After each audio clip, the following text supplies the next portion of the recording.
savoir et comprendre les plus récentes nouvelles qui nous touchent. Tout savoir en 24 minutes.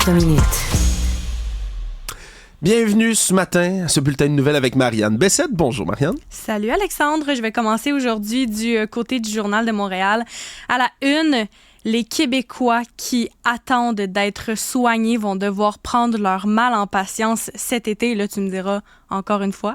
Ouais. Parce qu'il y a plusieurs services qui vont être détruits, qui vont pas être détruits, mon dos, je suis dans les excès ce matin, qui vont être réduits au strict minimum pour les vacances estivales. On parle d'au moins 612 lits bloqués, de cadences opératoires ralenties et de cliniques fermées.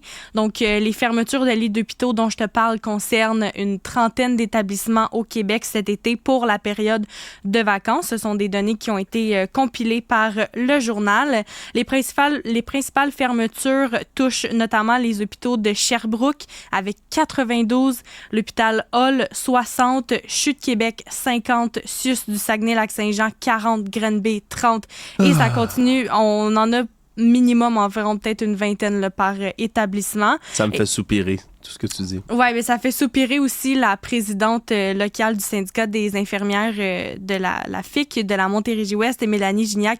Elle a réagi au dossier en mentionnant qu'ils vont survivre à l'été, qu'ils sont presque en temps de guerre, que les gens s'en rendent pas compte qu'ils se font soigner par des gens qui travaillent parfois des 12 heures ou même encore des 16 heures d'affilée et que ça peut être dangereux pour les patients.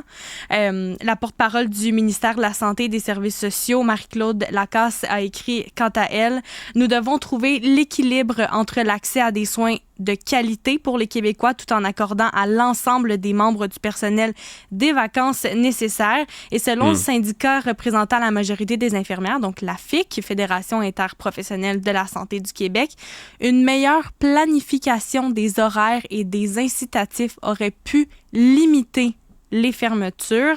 On parle aussi que c'est toujours aussi catastrophique. C'est encore une fois un manque de prévision pour la période estivale. C'est Julie Bouchard, la présidente de la FIC, qui a dit ça, il aurait vraiment fallu qu'il y ait une planification plus méticuleuse. Et c'est depuis 2021, Alex, que les lits fermés sont en baisse, donc entre 450 et 750. Par contre, on mentionne que ces blocages de lits-là, durant le reste de l'année, ont augmenté, surtout en raison de la pénurie de personnel. Présentement, il y a plus de 2212 lits qui sont bloqués. Ça représente 13% du total, principalement en raison de la pénurie de personnel. Ouais, là, puis encore une fois, je suis tellement empathique là, envers le personnel de la santé. Ils ont droit et surtout besoin de vacances. Là. On ne peut pas se permettre qu'on ait des gens qui nous soignent, qui viennent de faire des chiffres de 12, 13, 14, 15 heures. C'est juste dangereux. Là. Moi ou n'importe qui, là, je me mets dans leurs souliers. Là. Tu viens de faire le chiffre le plus long que tu as jamais fait ou presque. Dans leur cas, c'est sûrement pas le plus long. Tu es fatigué, là, tu vois plus clair. Puis il faut que tu soignes des gens. Tu as la vie des patients entre tes mains. Exact. Ou la vie, puis peut-être, mettons, soyons moins dramatiques, mais quand même, leur santé. T'sais, ça aussi, c'est juste tellement important. On peut pas demander aux gens d'être efficaces dans des conditions comme celle-là. Par contre, à chaque année, c'est à peu près la même affaire qu'on entend. Ouais, mais c'est un manque de planification si on avait mieux planifié. Je suis sûr que c'est pas optimal, la planification des horaires. Je suis sûr qu'il y a des lacunes. Je suis certain de tout ça. Mais en même temps, à chaque fois, on dit la même affaire. Ouais, mais si on avait mieux planifié. Mais si on avait mieux planifié, je suis quand même sûr qu'on aurait eu des lits fermés. Je suis quand même sûr qu'on aurait eu une baisse de service. Je suis quand même convaincu que c'est un problème qui n'est pas évitable en soi dans le système de santé. Puis c'est vrai, ça m'a fait rire quand tu introduisais cette nouvelle-là en disant ouais, il va falloir encore s'armer de patience. Mais on est déjà armé de patience au Québec. C'est déjà ça. Je veux dire, il n'y a pas. Le niveau de patience est déjà à élever. C'est déjà là qu'il faut être pour entrer dans le système de santé. Fait que là, il passe de ce que je retiens de élevé à très élevé. Ça change sincèrement pas grand-chose, là, à part que ça va être pire. La situation est toujours grave. Des fois, elle est grave plus. C'est ça qui me déprime. Moi, je veux dire, le pire dans cette nouvelle-là, c'est vraiment au niveau des chirurgies. Parce qu'on a dit qu'on voulait rattraper tout ça, puis c'est 30% qui est coupé. Oui, ça va être réduit d'environ 30% cet été. C'est ce qu'estime l'Association des chirurgiens du Québec. C'est une mauvaise nouvelle pour les 162 000 Québécois qui attendent une opération. Il y a du monde qui souffre là-dedans. C'est pas facile de rattraper tout ça. C'est le docteur Patrick Charlebois qui mentionne ça. Mais les employés ont besoin de leurs vacances. Il faut respecter ça. À certains endroits, la moitié des salles d'opération vont être fermées. Le M3S confirme l'objectif de ramener le nombre de patients en attente d'une chirurgie depuis 1 an à 2500 à la fin 2024. Ils sont présentement 11 213. Et en terminant, le ministère de la Santé et des Services sociaux encourage les gens à utiliser les autres ressources alternatives à l'urgence, donc les médecins de famille, les pharmaciens, la ligne 811 et les cliniques sans rendez-vous. Tout savoir en 24 minutes. On se rappelle, Alexandre, de la saga OCPM, hein? L'Office de consultation publique de Montréal et Madame Dominique Olivier, qui en était la présidente, qui dépensait plusieurs milliers de dollars pour des chaises de bureau, des écouteurs, des soupers, des voyages, etc. Eh bien là, Madame Olivier refait surface dans le Journal de Montréal ce matin avec un dossier d'Éric Yvan Lemay du bureau d'enquête de Québécois. On y publie un rapport dévastateur par la vérificatrice générale de la métropole qui confirme qu'il y a eu une gestion déficiente de l'OCPM sous les 2 dernières présidentes, dont Dominique Olivier et Isabelle Beaulieu. Dans son rapport annuel 2023, André Cossette consacre une section très importante à l'organisme de l'OCPM. Elle note des contrôles financiers insuffisants, de la justification partielle des dépenses, l'absence de vision, de cadre de gouvernance incomplet. Elle mentionne aussi que le CPM n'a pas démontré avoir appliqué des contrôles rigoureux de ses dépenses pour assurer un usage économique et efficient des fonds publics depuis minimalement 2014. On est en 2024, ça fait 10 ans. Et la vérificatrice générale blâme aussi la Ville de Montréal qui n'a pas suffisamment surveillé comment le CPM dépensait l'argent des contribuables montréalais. Elle mentionne que la gouvernance de l'OCPM sans cadre de gestion rigoureux ni mécanisme de surveillance externe efficace reposait sur sa présidence. Et bien, ça a été notamment amené à des dépenses qui ont, dont la nécessité et la pertinence n'ont pu être démontrées. Ouais, puis c'est fabuleux parce que nos collègues là, du bureau d'enquête au Journal de Montréal ont fait un travail titanesque là, au départ pour sortir tous les chiffres tout croche de l'OCPM. Mais c'est fabuleux parce que là, c'est pas les méchants médias de Québécois, comme dirait Mme Olivier, qui viennent lui tomber dessus. Tiens donc, c'est la vérificatrice générale de Montréal. C'est une entité indépendante qui sert qu'à ça. Puis qu'est-ce qu'elle fait? Mais elle confirme tout ce que les journalistes disaient, et même plus. Là, on parle d'un nouveau souper. Là, celle-là, écoutez, on ne sait pas si c'est Mme Olivier, si c'est une de ses employés ou quoi que ce soit, mais je répète, elle était responsable. Tout reposait, là, les mécanismes de vérification sur la présidence. Et là, on parle d'un souper à 80 $. Là, vous allez me dire, 80 $, on s'entend, Marianne, c'est pas si pire. C'est pas si pire que ça. Pour une seule personne, dans un resto juste à côté de l'OCPM, avec une bouteille de vin. Fait qu'il y a un employé ou la présidence ou qui que ce soit dans l'OCPM qui est juste sorti, qui a fait « Hey, m'aller au resto, hein? M'a tout mettre sur le bill de la compagnie. » C'est assis, c'est commandé une bouteille de vin, c'est claqué une bouteille de vin tout seul, la grosse vie sale, quoi, mis ça sur le dos des contribuables. Comment tu justifies une dépense comme ça, là? T'es pas en train d'amener un client au restaurant, puis même si t'amenais un client, écoute, c'est, selon, encore une fois, le rapport de la vérificatrice générale, le rendement là, des rencontres là, qui ont été payées à grands frais pour des commissaires potentiels, c'est comme ça qu'on les justifiait. Une quinzaine de factures de resto, 1537 $ de restaurant. Avec la justification commissaire potentiel. Oui, parce que c'est ça que ça prend hein, pour être capable de faire des entrevues. On est obligé d'aller au restaurant. Vous savez, c'est tellement important. Et là, on a embauché une personne. C'est 3,5% de rentabilité de taux de succès sur ton argent. 3,5. C'est la vérificatrice générale qui le dit. Est-ce que ce sont des bonnes dépenses efficaces? Non. Alors, si je peux faire un petit message à Mme Dominique Olivier ce matin, qui, je le rappelle, hein, parce qu'Isabelle Beaulieu aussi, hein, on se comprend, est dans la même bassine d'eau chaude, mais c'est que Mme Olivier poursuit Québécois, poursuit nos collègues pour 1,7 million de dollars parce qu'elle dit que c'est une importante campagne de salissage qui vient affecter de manière durable son avenir politique. Excusez, ça me donne un très bon lot d'envoi parce que je vous dirais, elle subit tellement de préjudices, cette dame-là. Elle subit tellement de préjudices. Écoute, toutes les histoires rapportées par nos collègues, ou presque, se font confirmer par un organisme de vérification indépendant. Puis madame dit, ben non, c'est du salissage à mon endroit.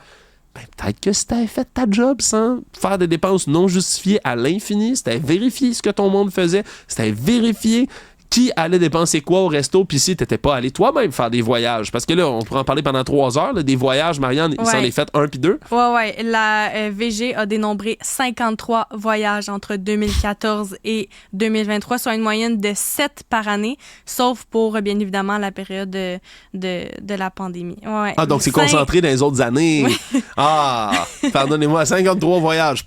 Puis dis-moi, Marianne, il devrait justifier chacun de ces voyages-là. Il devait avoir là, un long rapport bien documenté du pourquoi, du comment? Non, c'est ça. La justification des voyages est pas... c'est pas mal une lacune là, dans les justifications des dépenses de l'OCPM. Pauvre Madame Olivier. Mais il faisait quoi, l'OCPM, Alex, tu penses? Pauvre Madame Olivier. Je sais pas ce que l'OCPM faisait, mais pauvre Madame Olivier. C'est ça que j'ai le goût de dire ce matin. Campagne de salissage.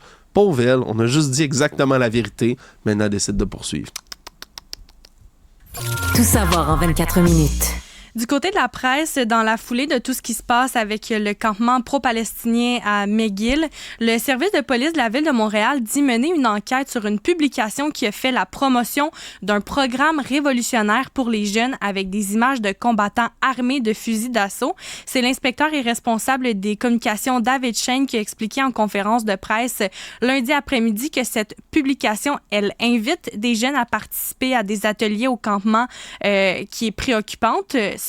Parce qu'il y a des images d'un fusil d'assaut qui apparaît.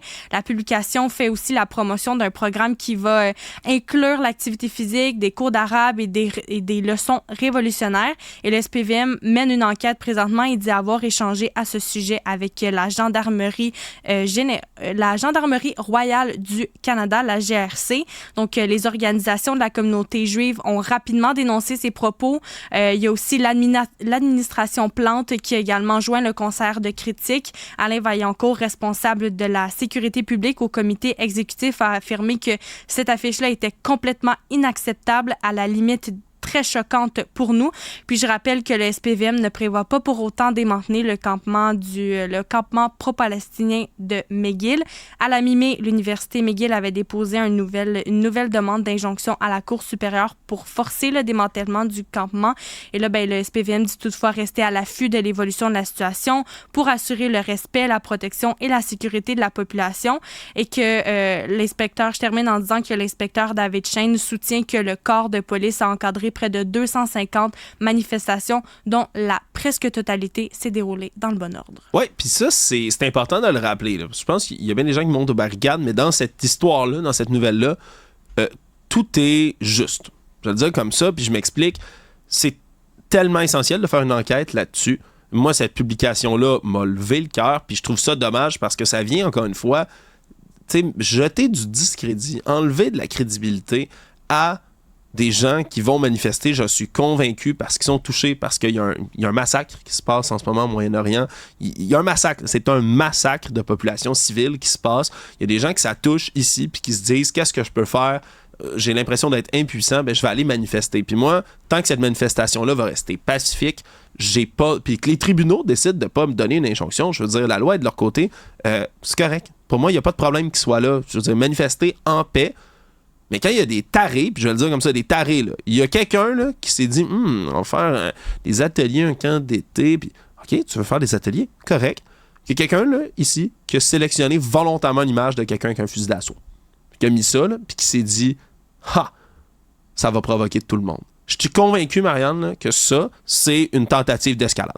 Il y a quelqu'un qui a voulu provoquer, qui a voulu qu'on jase d'eux dans l'opinion publique parce qu'on n'était pas en train d'en parler nécessairement dans les médias tous les jours. Là, le campement, il est là, puis jusqu'à ce qu'il arrive quelque chose de nouveau, on n'en parle pas. Moi, je suis convaincu qu'il y a quelqu'un qui a juste décidé de lancer là, une roche dans l'eau, là, un caillou dans la mare, pour juste déranger tout le monde, puis qu'on en parle à nouveau, puis je trouve ça dégueulasse. Puis tant mieux, c'est le SPVM enquête là-dessus. Puis tant mieux, c'est le SPVM continue à bien encadrer les manifestations. Je veux dire, les tensions qu'il y a ailleurs dans le monde, c'est normal qu'il y ait des répercussions jusqu'ici, mais qu'on continue à veiller au grain, à surveiller la situation, puis à pas la laisser s'escalader. C'est pas parce qu'il y a nécessairement une publication comme ça qu'on doit aller démanteler le campement en force. Là, genre, il n'y a pas un danger, je pense, immédiat pour la sécurité de qui que ce soit dans cette histoire-là. Mais il faut qu'il y ait enquête, puis les tarés qui ont décidé de faire une publication comme ça, si on est capable d'identifier que c'est soit une incitation à haine ou je laisse les policiers faire leur travail, ben qu'il y ait des répercussions, qu'il y en ait, puis tant mieux, moi je pense sincèrement pour le reste de l'ensemble du mouvement, des campements et des manifestations pro-palestiniennes, parce que ça fait juste venir décrédibiliser un mouvement qui pour moi a une certaine crédibilité là-dedans. Sinon, je trouve ça bien dommage pour ces gens-là. Tout savoir en 24 minutes. Quand il fait chaud, normalement, Alex, c'est pas mal signe que l'année scolaire tire à sa fin. Et on rapporte dans un article de Radio-Canada que l'année scolaire a été pénible non seulement pour la chaleur, mais aussi pour de nombreux parents et élèves. Et tout ça à cause de quoi? Le manque de personnel. Je t'apprends rien, Alexandre. Il manque de profs dans les classes. Il y a même certains parents qui craignent pour la réussite de leurs enfants. Il y a eu beaucoup de remplaçants et enseignants non légalement qualifiés qui ont été appelés en renfort et qui n'ont pas suffi à la tâche. C'est ce que les parents estiment. Selon le tableau de bord du ministère de l'Éducation du Québec, on dit qu'il manquerait encore près de 3000 membres du personnel dans les écoles, dont environ le tiers d'enseignants à l'approche de la fin des classes. La grève des enseignants, certains l'ont oublié, mais c'était cette année. Ben, ça n'a pas aidé non plus au manque de personnel. C'est surtout le manque d'enseignants que montre du doigt ceux qui se sont confiés à Radio-Canada. Il y a Julie, mère d'un élève de 5e année, qui rapporte qu'elle ne compte plus le nombre de remplaçants qui se sont trouvés dans la classe de 5e année de son garçon. Parfois, dans la même semaine, il y avait 3 ou 4 personnes différentes dans la classe, dont des personnes du service de garde et des gens non légalement qualifiés. C'est ce qu'elle a souligné.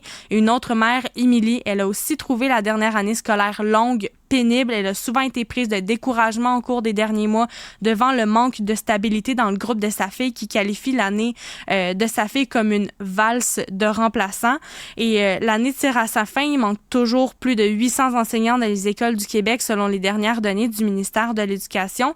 Et il y a Nicolas Prévost, qui est président de la Fédération québécoise des directions d'établissements d'enseignement, qui l'a constaté. Le manque d'enseignants a pesé lourd. C'est majeur, le manque de personnel, le roulement de personnel qu'ils ont chaque jour. C'est un casse-tête de trouver du monde pour être dans les classes, pour s'assurer non seulement de l'apprentissage des élèves, mais aussi leur sécurité.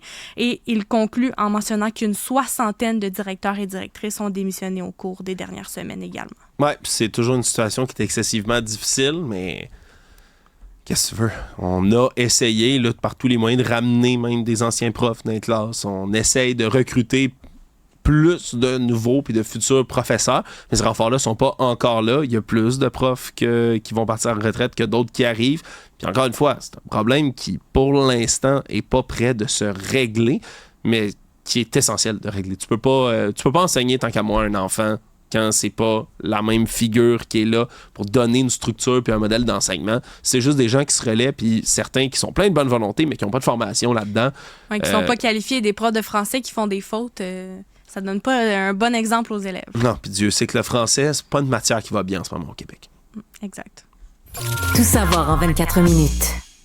Du côté du Devoir, on fait la suite du dossier d'enquête par Amélie Pineda et Stéphanie Vallet. Je rappelle qu'on y révélait qu'un policier sur 2 accusé au criminel dans les 5 dernières années l'a été pour des infractions commises dans un contexte de violence conjugale ou sexuelle. C'est une proportion qui est 2 fois plus élevée que dans la population générale. Et aujourd'hui, on apprend que rien semble freiner la solidarité policière, pas même des accusations criminelles pour violence conjugale ou agression sexuelle. L'enquête du Devoir démontre que même si ces infractions-là ont été commises dans leur vie personnelle, les agents de la paix vont pouvoir, dans certains corps policiers, être défendus par leur syndicat dans une cause criminelle. On rapporte même que pour protéger un des leurs, des corps policiers sont prêts à tout, dont mobiliser un poste de police complet contre une collègue ayant osé dénoncer un autre et même se présenter en cours pour intimider une plaignante. Il y a d'ailleurs un témoignage à ce sujet-là dans l'article. C'est Marie, non fictif, qui en a été victime. Elle a témoigné au procès de son agresseur qui était son collègue de travail. Elle raconte qu'elle était rendue la je vais mettre des guillemets, la snitch du poste de police, la rapporte panier, la fille à qui on peut plus faire confiance, qui a brisé sa vie de son collègue et celle de ses enfants. Elle a raconté au procès avoir été ostracisée par ses collègues après avoir dénoncé un des leurs. Au poste, ses collègues la croisaient et ils lançaient des regards noirs de haine, de mépris, la ralentissaient le pas pour pas entrer en même temps qu'elle dans le poste et s'asseyaient le plus loin possible de la table quand ils allaient à des soirées entre collègues. Après avoir été complètement mise à l'écart par ses collègues, ben là, aujourd'hui, elle se remet en question. Elle remet en question, en fait, sa vocation. Je donnerai pas tous les détails de l'histoire, mais je dois dire que le juge a reconnu le policier coupable d'avoir agressé sexuellement sa collègue lors d'une soirée de patrouille. Le policier a d'ailleurs jamais nié les gestes en question. Il a cependant soutenu qu'ils étaient consensuels. Le policier bénéficie de son côté du soutien de ses collègues, mais pas seulement pendant les procédures, mais aussi quand il a été accusé une deuxième fois pour des gestes similaires à l'égard d'une autre collègue de travail pour des événements survenus plusieurs années avant. Et là, ben, le devoir a pu confirmer que le policier en question était toujours un employé du corps de police. C'est triste, sincèrement. Travail nécessaire, attristant, mais nécessaire, que fait le devoir là-dedans. Il y a malheureusement un phénomène comme ça qui revient là, justement de solidarité policière, même dans les pires cas. Puis la solidarité policière, je veux dire, c'est essentiel dans ce corps de métier-là. Je rappelle, pour faire la balance, que dans le Journal de Montréal, de plusieurs jours, nos collègues, Frédéric Giguère, entre autres, qu'on salue, qui fait un travail exceptionnel pour rapporter des histoires de santé mentale difficiles, de situations épouvantables que vivent nos services d'urgence, particulièrement les policiers, dans leur quotidien. Puis c'est correct d'avoir une bonne solidarité autour de ça. C'est nécessaire pour survivre, je pense, à ce job-là qui n'est pas toujours facile. Mais s'il vous plaît, pas dans des cas où tu as un collègue qui est reconnu coupable d'agression sexuelle puis qui a un deuxième délit. Il y a un deuxième délit qui s'ajoute. C'est triste de voir ça, puis ça vient malheureusement remettre de l'avant certaines lacunes qu'on a dans nos corps policiers. Heureux, par contre, que le devoir décide de se mettre les mains là-dedans, parce que s'il y a personne qui fait des enquêtes comme ça, il y a personne qui en parle, ça nous prend beaucoup plus de scrutation sur ce qu'on fait du côté policier si on veut que ça se passe bien dans ces entités-là. Marianne Bessette, merci d'avoir fait le tour des unes avec nous. Merci à toi.